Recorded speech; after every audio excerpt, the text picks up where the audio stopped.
तो आज के क्लास में हम लोग जो टर्मिनोलॉजी है सिंगल पॉइंट कटिंग टूल का, terminology of single point cutting tools, ये हमारा क्या है टॉपिक्स है की टर्मिनोलॉजी, जिसमें हम रेक एंगल्स के बारे में पढ़ चुके हैं, जो बेसिकली एक साइड रेक एंगल और एक बैक रेक एंगल। ठीक है, बैक रेक एंगल जो ये जो फेस है यहाँ पर, ये कटिंग टूल्स है, ये फेस जो हमको दिख रहा है, इस फेस को हम लोग कहते हैं रैक फेस।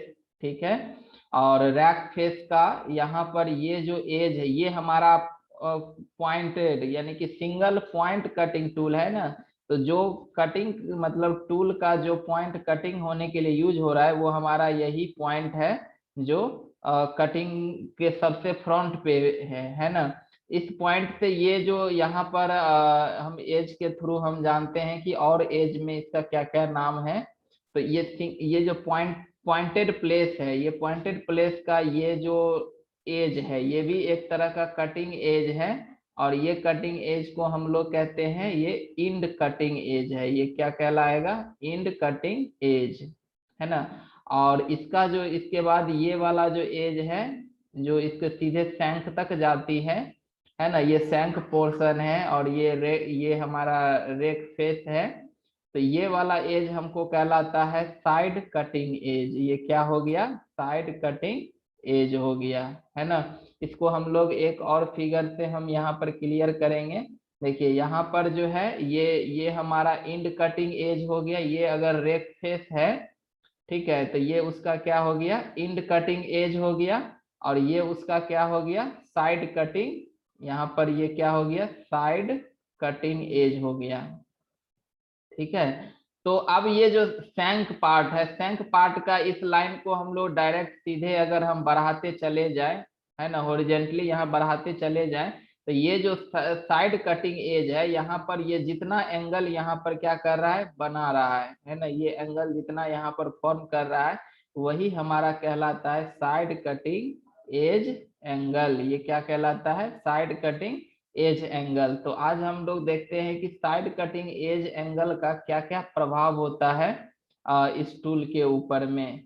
तो ये है साइड कटिंग एज एंगल, जिसको हम लोग साई से डिनोट करते हैं। तो अभी ये बता दिए कि ये हमारा शंख से जो एक्सटेंडेड लाइन है और ये जो साइड कटिंग एज है, इस दोनों के बीच का जो ये एंगल फॉर्म हो रहा है, इसी को साइड कटिंग एज एंगल कहते हैं। ठीक है, तो अगर अब हमारा है कि साइड कटिंग एज एंगल को बढ़ाने घटाने से क्या क्या असर होगा, इसको हम एक और फिगर से यहाँ देखते हैं। कि देखिए ये हमारा साइड कटिंग एज है। ये क्या है? साइड कटिंग एज है। और ये हमारा एक्सटेंडेड शंख पार्ट का एक्सटेंडेड लाइन, और यहाँ पर ये angle side cutting edge angle Sai है। ठीक है, हम मान लेते हैं कि ये हमारा यहाँ पर ये वर्क पीस है। वर्क पीस में ये इतना टूल्स जो है अंदर गया हुआ है, और इसका मतलब इधर से ये कटिंग कर रहा है। तो ये जो लेंथ है, ये लेंथ जो चिप का जो ये लेंथ होगा, क्योंकि जितना पार्ट टूल का वर्कपीस के अंदर रहेगा, उसी के रिस्पेक्ट में ही चिप का भी जनरेशन होगा। तो ये जो लेंथ है, ये कहलाता है, ये लेंथ कहलाता है विड्थ, विड्थ ऑफ चिप। ये क्या होगा? चिप का विड्थ होगा। और जबकि इसको अगर हम वर्टिकली डिस्टेंस में अगर मापते हैं, तो इसको हम कहते हैं depth of cut. Depth of cut हो गया। ठीक है, तो यहाँ से हम लोग अगर इसको हम साइड कटिंग एज को अगर हम निकालना चाहें, ये डिस्टेंस डी है और ये डिस्टेंस डब्लू है। तो यहाँ पर हम लोग कॉस साई बराबर क्या हो जाएगा? D by W. D perpendicular है और डब्लू क्या है? यहाँ पर विड हाइपोटेनियस है, विड्थ ऑफ चिप। तो कॉस साई बराबर क्या हो जाएगा? D by W, depth of cut by width of chip. ठीक है, अब यहाँ पर इफेक्ट क्या होगा साइड कटिंग एज एंगल का? साइड कटिंग एज एंगल यानी कि साई, अगर हम इसको इंक्रीज करते हैं तो क्या क्या होता है? तो देखिए अभी जो है, इसको हम पहले थोड़ा सा इरेज कर लेते हैं, है ना। अभी हमको जो दिख रहा है यहाँ पर साई जो दिख रहा है वो हमारा ये लाइन कटिंग एज है। अगर ये लाइन थोड़ा सा और ऐसे हो जाए, ठीक है, तो यहाँ पर साई का मान और इंक्रीज हो गया। इन साइड कटिंग एज एंगल को हम क्या कर दिए, बढ़ा दिए। तो साइड कटिंग एज एंगल के बढ़ने से सबसे पहला इफेक्ट जो होता है कि चिप का जो विड्थ है, चिप विड्थ इंक्रीजेज। ये चिप का विड्थ क्या हो जाएगा, ऐसे भी यहाँ देखिए ना, कॉस साई बराबर डी बाई डब्लू हो जाएगा। तो डब्लू बराबर क्या होगा, डी बाई कॉस साई। तो अगर साई का मान अगर हमारा इंक्रीज होता है तो कॉस कॉस साई का मान क्या होगा, डिक्रीज होता है ना। कॉस 0 1 होता है और कॉस 90 जो है 0 होता है। तो इसीलिए साई का मान बढ़ाएंगे, कॉस का साई का मान घटेगा, यानी कि यहाँ पर विड्थ और विड्थ का मान क्या होगा, बढ़ेगा। तो side cutting edge angle Sai के बढ़ने से चिप का जो विड्थ होता है वो बढ़ जाता है। पहला इफेक्ट ये हो गया। दूसरा इफेक्ट जो इसका होता है कि चिप जो है, इसमें चिप बिकम्स थिनर। चिप जो है पतला हो जाता है, यानी कि इसका जो थिकनेस है वो थिन चिप बनेगा। ठीक है। अब चिप विड्थ चूंकि यहाँ पर इंक्रीज हो गया है, तो चिप विड्थ इंक्रीज के कारण जो फ्रिक्शन है वो हमारा क्या होगा, इंक्रीज कर जाएगा। फ्रिक्शन जो मतलब चिप और जो रेक फेस के बीच में, कल ही भी हम बताए थे कि रेक फेस जब चिप कटती है तो वो रेक फेस के ऊपर से गुजरती है ना। और वहां पर रेक फेस और जो चिप है उस दोनों के बीच में फ्रिक्शन होता है। अगर साइड कटिंग एज एंगल को इंक्रीज करेंगे तो यहाँ पर फ्रिक्शन जो हो जाएगा, बढ़ेगा। तो अगर स्वाभाविक है कि चिप और रेक फेस के बीच फ्रिक्शन बढ़ती है तो कटिंग फोर्स भी क्या हो जाएगा, कटिंग फोर्स भी इंक्रीज कर जाएगा जितना ज्यादा, क्योंकि कटिंग फोर्स जो होता है वो समेशन होता है कि प्लास्टिक डिफॉर्मेशन जो वर्क पीस का है वो प्लस जो रबिंग फ्रिक्शन है, वो दोनों को एडिशन जो है वो कटिंग फोर्स है। तो फ्रिक्शन बढ़ गया तो यहाँ पर कटिंग फोर्स का भी मान क्या हो जाएगा, इंक्रीज कर जाएगा। तो कटिंग फोर्स अगर इंक्रीज कर गया है ना, उसके बाद ये है कि अब हम लोग आते हैं टूल लाइफ के ऊपर। तो देखिए अच्छा, टूल लाइफ से पहले हम यहाँ पर जो हीट डिस्ट्रीब्यूशन एरिया होगा, हीट डिस्ट्रीब्यूशन एरिया, वो भी हमारा इंक्रीज कर जाएगा। मतलब हो गया साइड कटिंग एज एंगल को बढ़ाने से हीट का जो डिस्ट्रीब्यूशन एरिया है वो बढ़ जाएगा। मतलब फ्रिक्शन, चूंकि यहाँ पर चिप, जैसे कि चिप हमारा फ्लो हो रहा है, ये रेक फेस है टूल का और ये वर्क पीस है जिसको ये कट कट करते हुए जा रहा है, यहाँ पर टूल है ना। तो यहाँ पर रबिंग जो होता है फ्रिक्शन, तो यहाँ पर हीट जनरेट करता है। अगर ये हीट जितना ज्यादा रिमूव होगा है ना, टूल का लाइफ उतने बचेगा। तो हीट डिस्ट्रीब्यूशन एरिया जो है साइड कटिंग एज एंगल के बढ़ने से ये बढ़ जाता है। तो टूल लाइफ पे क्या असर होगा, तो टूल लाइफ पे देखिए क्या असर होगा कि साई का बढ़ने से कटिंग फोर्स इंक्रीज होता है और साथ में जो यहाँ पर डिस्ट्रीब्यूशन एरिया है वो भी इंक्रीज करता है। ठीक है। तो इनिशियली टूल लाइफ क्या होगा कि साइड कटिंग एज के एंगल बढ़ने से टूल लाइफ इंक्रीज करेगा अप टू ए लिमिट। एक लिमिट तक क्या होगा वो मतलब टूल लाइफ बढ़ेगा। अब फिर क्या होगा कि अगर ज्यादा साइड कटिंग एज एंगल का मान ज्यादा हो गया तो कटिंग फोर्स का मान अगर बहुत ज्यादा हो गया, फ्रिक्शन ज्यादा हो गया, तो अगर उतना ही डिस्ट्रीब्यूशन एरिया जो है नहीं बन पाया तो फिर जो है तो वो घटने लगता है। ठीक है। तो यहाँ पर ये डायग्राम में भी दिखाया गया है, हम यहाँ से देख सकते हैं कि टूल लाइफ है और साइड कटिंग एज एंगल है। तो यहाँ पर इनिशियली एक लिमिट तक टूल लाइफ बढ़ती है और फिर जा करके ये टूल लाइफ घटने लगता है, क्योंकि कटिंग फोर्स का मान बहुत ज्यादा बढ़ने लगता है, फ्रिक्शन जो है वो ज्यादा बढ़ने लगता है। तो फ्रिक्शन ज्यादा बढ़ने लगेगा तो टूल का जो लॉस है वो हमारा ज्यादा होने लगेगा। तो इस तरह से साई के बढ़ने से चिप बढ़ती है, चिप जो होता है वो थीन बन जाती है, फ्रिक्शन जो है वो इंक्रीज करता है, कटिंग फोर्स भी इंक्रीज करता है ना। और यहाँ पर इसमें हीट डिस्ट्रीब्यूशन एरिया भी क्या होगा, इंक्रीज होगा तो इससे हमारा टूल वियर कम होगा, तो टूल वियर कम होगा तो टूल लाइफ जो है वो बढ़ेगा, लेकिन ये अप टू ए लिमिट तक ही बढ़ेगा, है ना। और उसके बाद फिर ये क्या हो जाएगा, घट जाता है ना। इसके बाद जो है साइड कटिंग एज एंगल का बढ़ना जो है ये चैटर, चैटर मतलब होता है जैसे हम लोग जब कटिंग टूल से वर्क पीस को काटने जाते हैं तो बहुत तेज आवाज आता है ना। तो बहुत तेज आवाज आना मतलब हो गया कि वहां पर चैटर बहुत ज्यादा है ना, यानी कि टूल जो है वो कटिंग कम कर रहा है और रबिंग ज्यादा कर रहा है, तो ज्यादा ज्यादा रबिंग एक्शन में है तो वो चैटर होगा। तो अगर side cutting edge angle increase होती है तो टूल्स के पास जो चैटर वाइब्रेशन है ना, ये प्रॉब्लम भी जो है वो बढ़ने लगता है। तो इसीलिए जनरली जो है इसका मान 15 से 30 डिग्री जो है वो यूज किया जाता है एक सिंगल पॉइंट कटिंग टूल के ऊपर। जो साइड कटिंग एज एंगल का जो मान है वो लगभग 15 से 30 डिग्री तक हमारा इस्तेमाल होता है।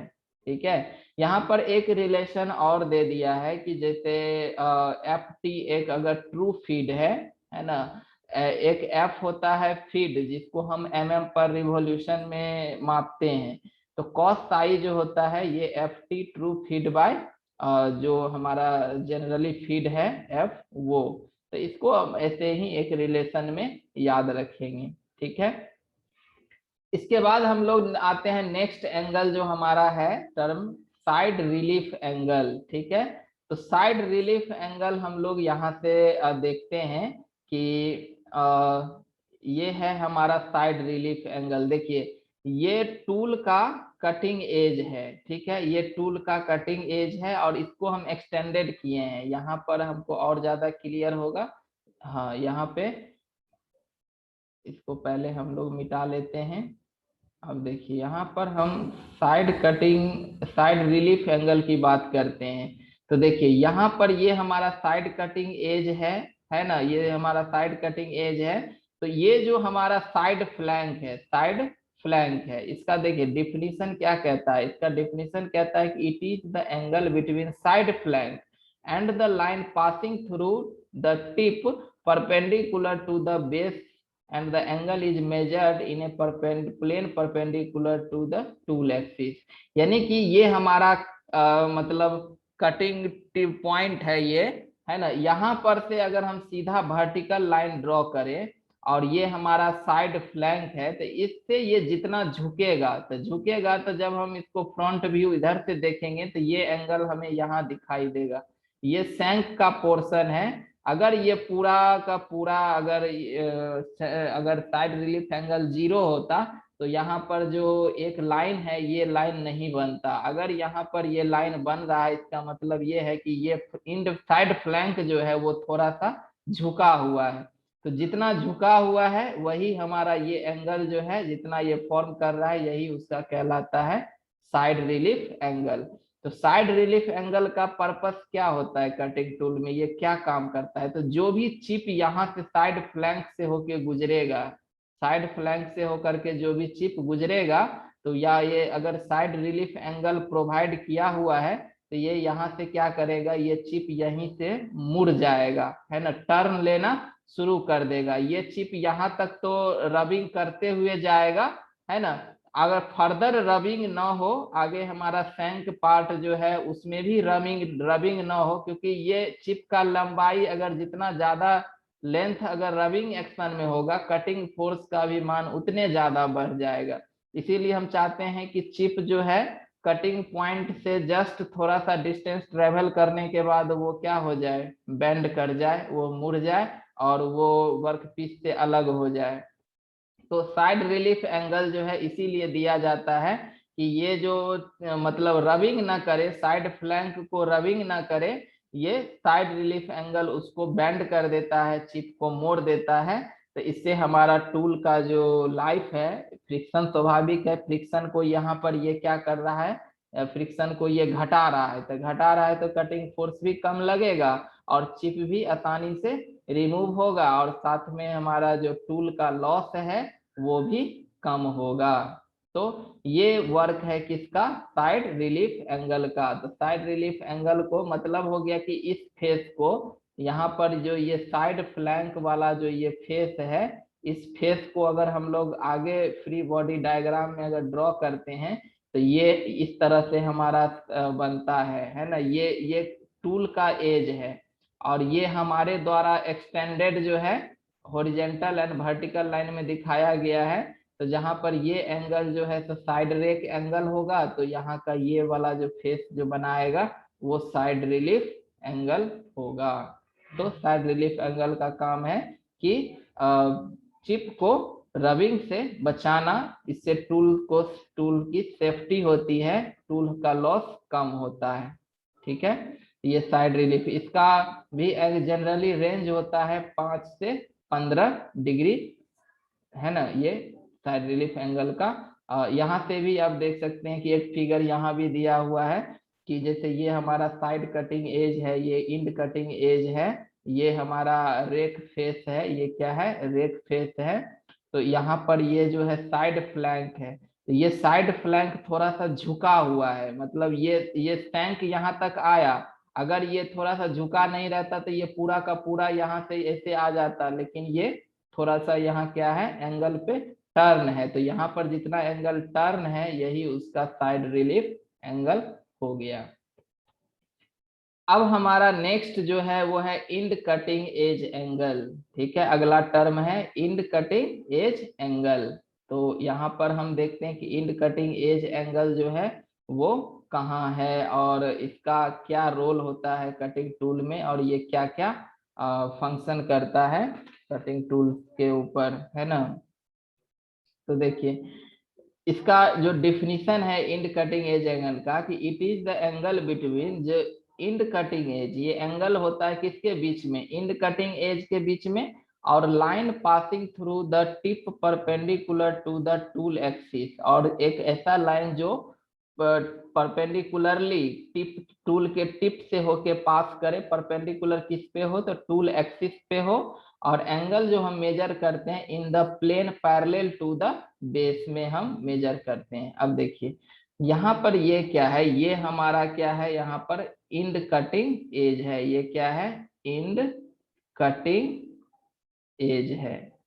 तो स्वाभाविक है कि यहाँ पर से हम क्या करेंगे कि एक हॉरिजेंटल लाइन क्या करेंगे, ड्रॉ करेंगे, है ना। टूल एक्सिस हमारा यहाँ पे है, तो टूल एक्सिस के एक तो परपेंडिकुलर हो गया, है ना।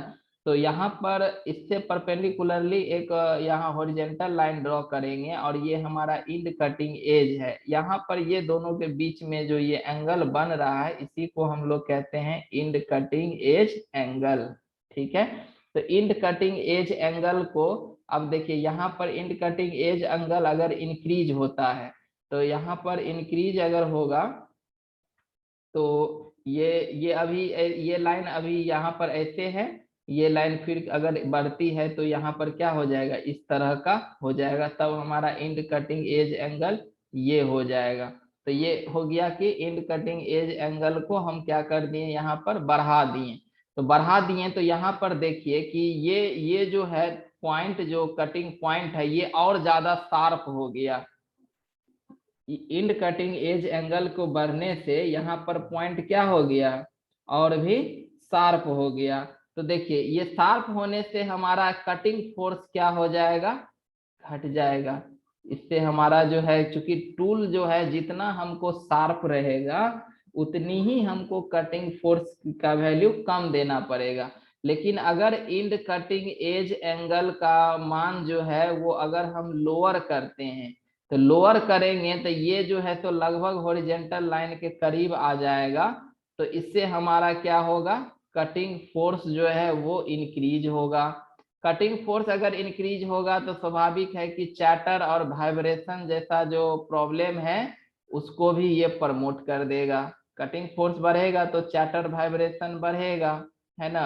उसके बाद ये भी है कि मतलब टूल तो स्ट्रॉन्गर बनेगा। अगर मतलब end cutting edge value lower होगा तो टूल हमारा क्या होगा, टूल स्ट्रॉन्गर बनेगा। क्यों, क्योंकि अगर देखिए इंड कटिंग एज के बढ़ने से यहाँ पर ये पॉइंट ज्यादा शार्प हो जाता है, तो ये पॉइंट का टूटने का डर ज्यादा रहता है। और यहाँ पर अगर साइड कटिंग एज एंगल का मान अगर कम है तो ये जो पॉइंट होगा वो थोड़ा सा यहाँ पर विड्थ होगा, ठीक है। यानी कि हम ऐसे कहें तो देखिए यहाँ का जो रेडियस, ये एज ए यहाँ पर एक सर्कुलर आर्क के जैसा हमको दिख रहा है। इस सर्कुलर आर्क का जो यहाँ का रेडियस होता है, यहाँ का रेडियस, ये इसका कहलाता है नोज रेडियस। तो स्वाभाविक है कि इंड कटिंग एज एंगल का मान अगर लोअर होगा तो यहाँ पर नोज रेडियस जो है, नोज रेडियस वो बढ़ जाएगा। अगर नोज रेडियस यहाँ पर बढ़ गया तो स्वाभाविक है कि ये टूल ज्यादा क्या होगा, स्ट्रोंगर होगा। लेकिन कटिंग करने का क्षमता जो हो जाएगा उसका कम हो जाएगा, क्योंकि कटिंग जो होता है वो जितना ज्यादा शार्प टूल रहेगा उतना हमको कटिंग फोर्स कम लगेगा। तो नोज रेडियस अगर बढ़ेगी तो कटिंग फोर्स का भी मान यहाँ क्या होगा, बढ़ेगा, है ना। तो इसीलिए इंड कटिंग एज का जो वैल्यू है वो जनरली हम लोग 8 से 15 डिग्री, है ना। यहाँ पर हम लोग देखते हैं कि जो इंड कटिंग एज का जो मान है यहाँ पर लगभग लिया जाता है किस में, 8 से 15 डिग्री में लिया जाता है ना। तो इस ये रेंज ऐसा हुआ कि बहुत ज्यादा भी नहीं हुआ, ज्यादा हो जाएगा तो टूल ज्यादा शार्प होगा तो फिर टिप टूटने का ज्यादा डर रहेगा। और इससे कम वैल्यू भी नहीं है कि मतलब कटिंग फोर्स बहुत ज्यादा इंक्रीज कर जाए, है ना। ये एक मिनिमम मतलब एक रेंज में होता है 8 से 15 डिग्री जो एक कटिंग टूल्स के ऊपर लिया जाता है। तो इस तरह से ये हमारा इंड कटिंग एज एंगल हो गया।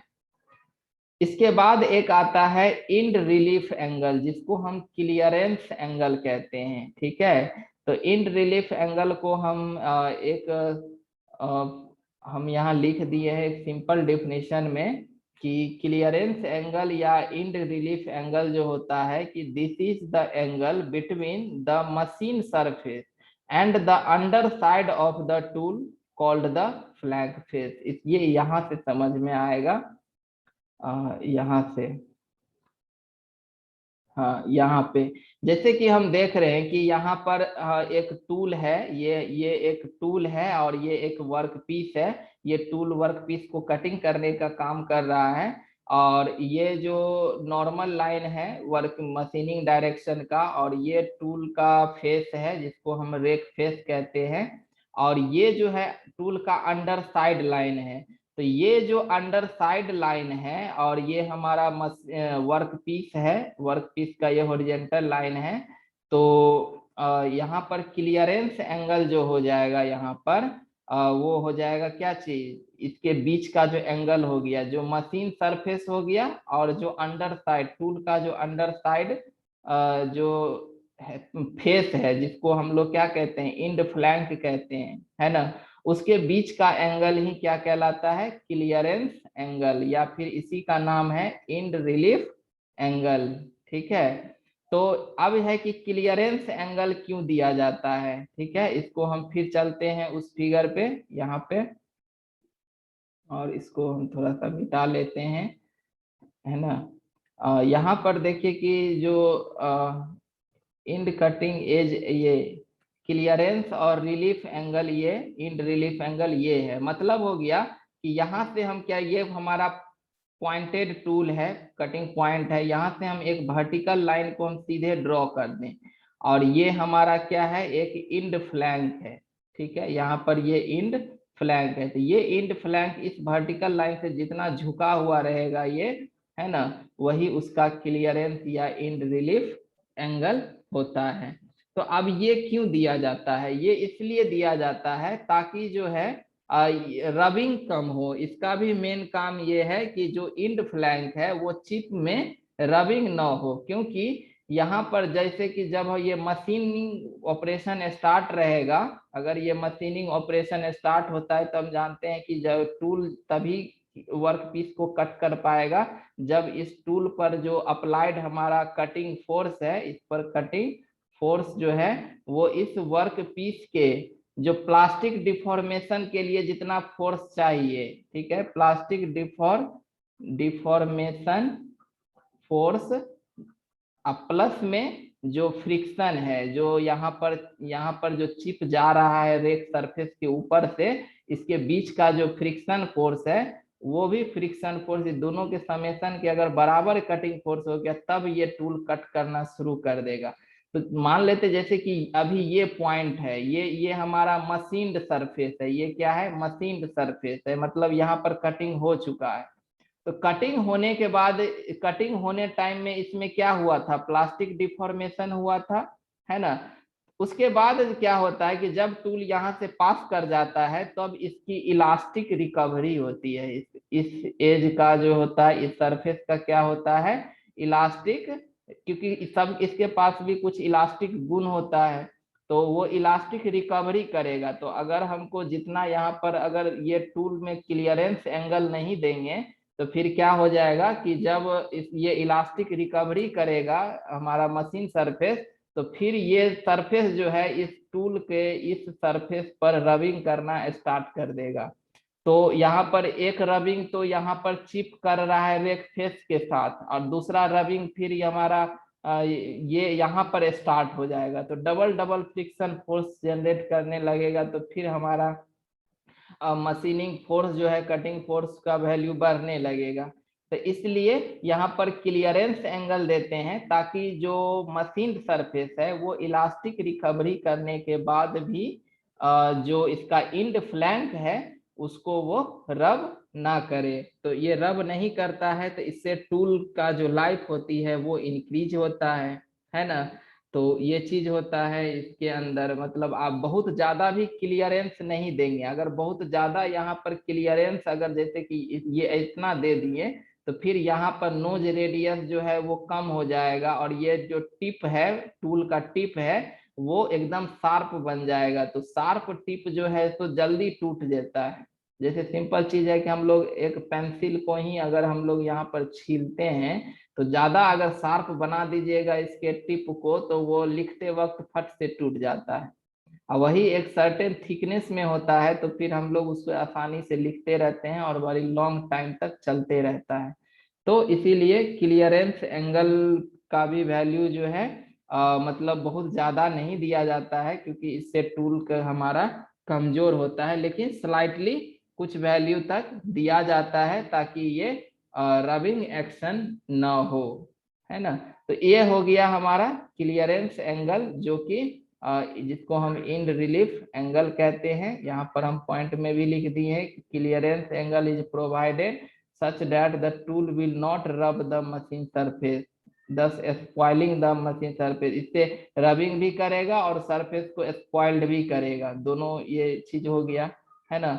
और एट द सेम टाइम वो कटिंग फोर्स को भी इंक्रीज कर देगा। जैसे ही रबिंग स्टार्ट हो गया तो स्वाभाविक है कटिंग फोर्स और बढ़ जाएगा। और वेरी लार्ज क्लियरेंस एंगल जो है स्ट्रेंथ घटा देता है टूल टिप का। इसका जनरली रेंज 5 से 6 डिग्री हम यूज करते हैं। इसके बाद हमारा कुछ टर्म है, जैसे कटिंग स्पीड हो गया भी।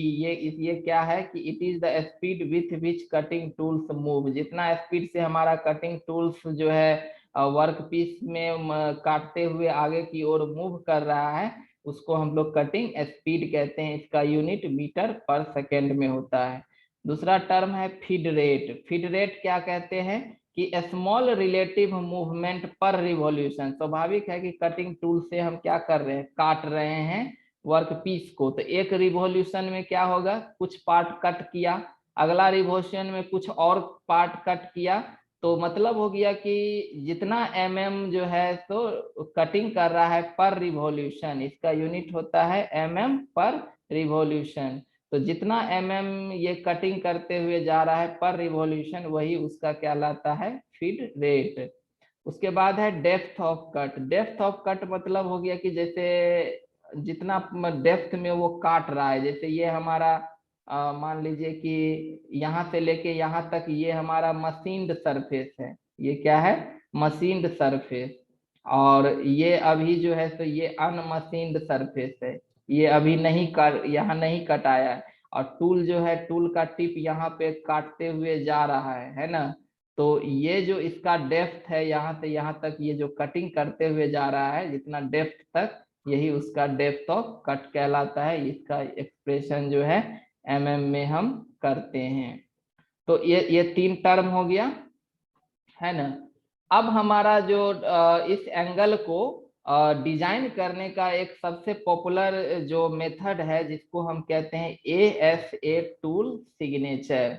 ASA टूल सिग्नेचर के अकॉर्डिंग सबसे पहले जो है यहाँ पर बैक रेक एंगल को लिखा जाता है, फिर साइड रेक एंगल को लिखा जाता है, फिर इंड रिलीफ एंगल को लिखा जाता है, फिर क्या है यहाँ पर साइड रिलीफ एंगल, फिर जो है इंड कटिंग एज एंगल, फिर जो है साइड कटिंग एज एंगल, और फिर लास्ट में जो है तो यहाँ पर नोज रेडियस होता है। ये ऑर्डर है एंगल लिखने का तरीका। जैसे अगर हम एग्जाम्पल के रूप में दे दें कि जैसे यहाँ पर इस तरह से एग्जाम्पल दिया हुआ है 7 अल्फा 6 6 8 31 mm, कह देगा कि ये जो डिजाइन है वो हमारा ASA टूल सिग्नेचर से है।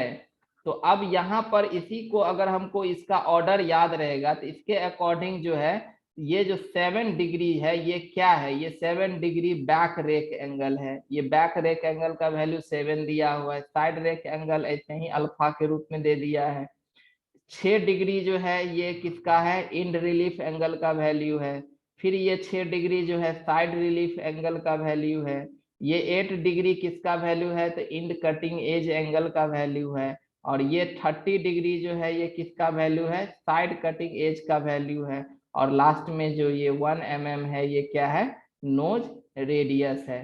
तो according to the ASA tool signature का ऑर्डर हो गया back rake angle, side rake angle, end relief angle, side relief angle, end cutting edge angle, side cutting edge angle और नोज रेडियस। तो ये इसको बिल्कुल इसी ऑर्डर में हमें याद रखना है, ठीक है। और आपको कभी क्वेश्चन में इस तरह का फॉर्मेट दे दिया तो इससे हम जो है कंपैरिजन करके और बता देंगे कि इसमें जैसे इस तरह का दे देगा, पूछ देगा कि इसमें बताइए कि इंड कटिंग एज एंगल का मान कितना है, तो यहाँ डायरेक्ट यहाँ पर ऑर्डर में हम सजाएंगे, देखेंगे कि ये 8 जो है वो इंड कटिंग एज एंगल के पोजीशन पे आता है, तो हम फट से यहाँ पर बता देंगे कि इसका वैल्यू 8 डिग्री है, और जो ऑप्शन होगा उसको हम टिक कर लेंगे।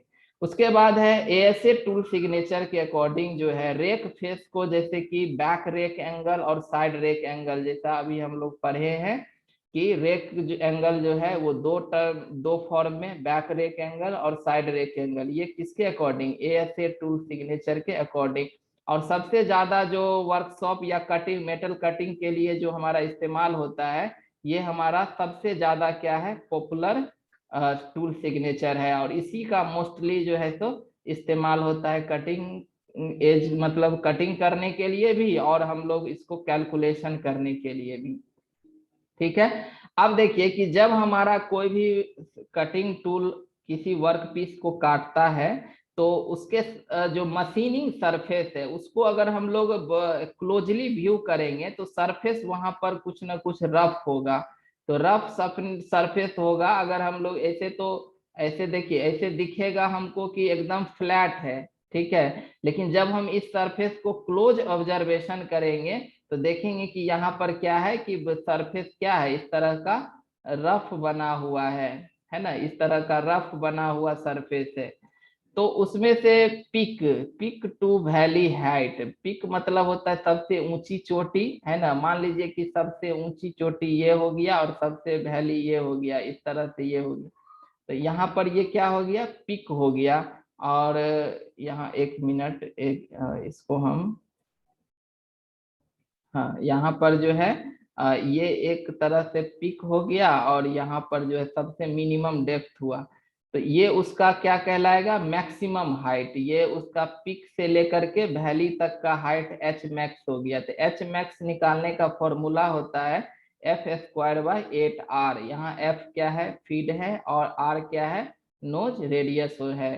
तो कोई भी टूल्स के द्वारा अगर हम मशीनिंग करते हैं तो उसका सरफेस रफनेस अगर हम निकालने जाते हैं तो वहां पिक से वैली हाइट जो मैक्सिमम वैल्यू होगा, है ना, वो F²/8R होगा। अगर हम इसकी सेंट्रल लाइन अगर देखिए, यहाँ पर क्या है, कहीं पर ज्यादा है पिक है, कहीं पर वैली है, ये हमारा पिक हो गया और ये वैली हो गया। तो इसका एक अगर हम सेंटर एवरेज लाइन वैल्यू ले, एक एवरेज वैल्यू ले, है ना, तो सेंटर लाइन एवरेज वैल्यू जो होता है आर ए, वो एच मैक्स बाय 4 होता है। ठीक है, और एच मैक्स निकालने का एक और फॉर्मूला है F by 10 psi plus cot psi 1। Psi क्या है यहाँ पर, साइड कटिंग एज एंगल है, और साई 1 क्या है, तो इंड कटिंग एज एंगल है। तो आपको दो फॉर्मूला है निकालने के लिए एच मैक्स का, F by 10 psi plus cot psi 1, और यहाँ पर एक एफ स्क्वायर बाय 8 आर। आप जो भी वैल्यू दिया रहेगा हम यहाँ पर पिक टू वैली हाइट जो है मैक्सिमम निकाल सकते हैं।